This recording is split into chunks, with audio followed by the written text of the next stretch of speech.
ప్రొద్దుటూరు ప్రజానీకానికి, కడప జిల్లా ప్రజానీకానికి ఈ 5K 3K రన్లో నమోదైన సభ్యులందరికీ కూడా విన్నపము. ముఖ్యంగా 9వ తారీఖు ఈ ప్రోగ్రాం ఏర్పాటు చేయడం జరిగింది. ఇది మున్సిపల్ హై స్కూల్ దగ్గర నుంచి అని చెప్పి అనౌన్స్ చేయడం జరిగింది.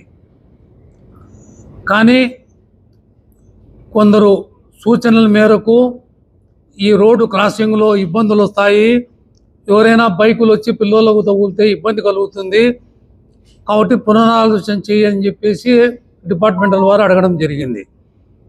మేము ఆల్టర్నేటివ్ ఎక్కడ ఏమని చెప్పి రాత్రి పోయి అంత సర్వే చేస్తే కనుక ఇంతకుముందు రైల్వే బ్రిడ్జి దగ్గర, జమ్మలమడుగు రైల్వే బ్రిడ్జి దగ్గర ఓవర్ బ్రిడ్జి మన ఇది ఫ్లైఓవర్ ఉంది, అక్కడైతే ఇంతకుముందు కూడా కార్యక్రమం జరిగినారు, ఆడ బాగుంది అని చెప్పి మేము కూడా నిర్ణయానికి వచ్చినాం.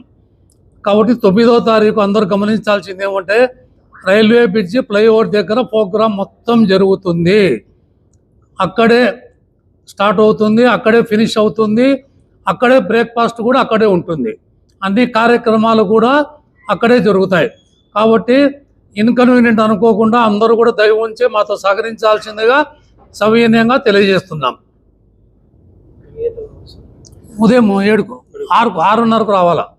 అందరు సభ్యులు కూడా నమోదైన వాళ్ళందరూ కూడా 6:30 కల్లా దీంట్లో పాల్గొనాలి. 7కు స్టార్ట్ అవుతుంది కరెక్ట్గా. దాదాపు ఇప్పటి వరకు 3,000 మంది సభ్యులు నమోదైనారు. ఇటుకి స్టాప్ చేసినాము. ఇంకా 1,000-1,200 మంది వెయిటింగ్లో ఉన్నారు. అవకాశం లేదు. పీఈటీలు 50 మంది పీఈటీలు, ఎన్సీసీ స్టూడెంట్స్ వాళ్ళందరూ దాదాపు 150 మంది, మొత్తం 200 మంది డిపార్ట్మెంటల్గా పూర్తిగా కోఆపరేట్ చేస్తామని చెప్పి తెలియజేయడం జరిగింది డిఎస్పీ గారు. రూట్ మ్యాప్ అదే రూటే, మన బైపాస్ ఉంది కదా, ఇంతకుముందు జరిగింది కదా, సేమ్ రూట్ అది. స్ట్రైట్ రోడ్ పోవడము, స్ట్రైట్ రోడ్ రిటర్న్ రావడము.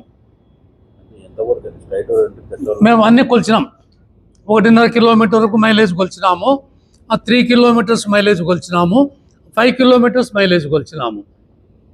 ఫస్ట్ 5 కిలోమీటర్స్ స్టార్ట్ చేస్తాం, తర్వాత మహిళలు 3 కిలోమీటర్స్ స్టార్ట్ చేస్తాం, తర్వాత బాయ్స్ లేదంటే 1.5 కిలోమీటరు 60 years అబోవ్లకు చేస్తాం, తర్వాత బాయ్స్కి చేస్తాం. నంద్యాల వరదరారెడ్డి గారు, డిఎస్పీ గారు, కమిషనరు, తర్వాత ఎంఆర్ఓ గారు, రొటీరియన్ సాధు గోపాలకృష్ణ.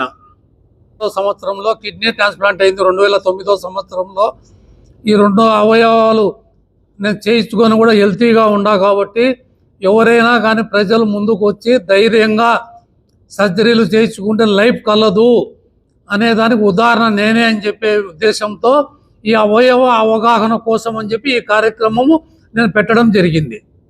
హాయ్, హలో, నేను మహేష్ విట. Please do subscribe to Proddatur news. ప్రొద్దుటూరులో జరిగే ప్రతి అప్డేటు ఎప్పటికప్పుడు మీరు చూడాలనుకుంటే ప్రొద్దుటూరు న్యూస్ అనే యూట్యూబ్ ఛానల్కి సబ్స్క్రైబ్ అవ్వండి.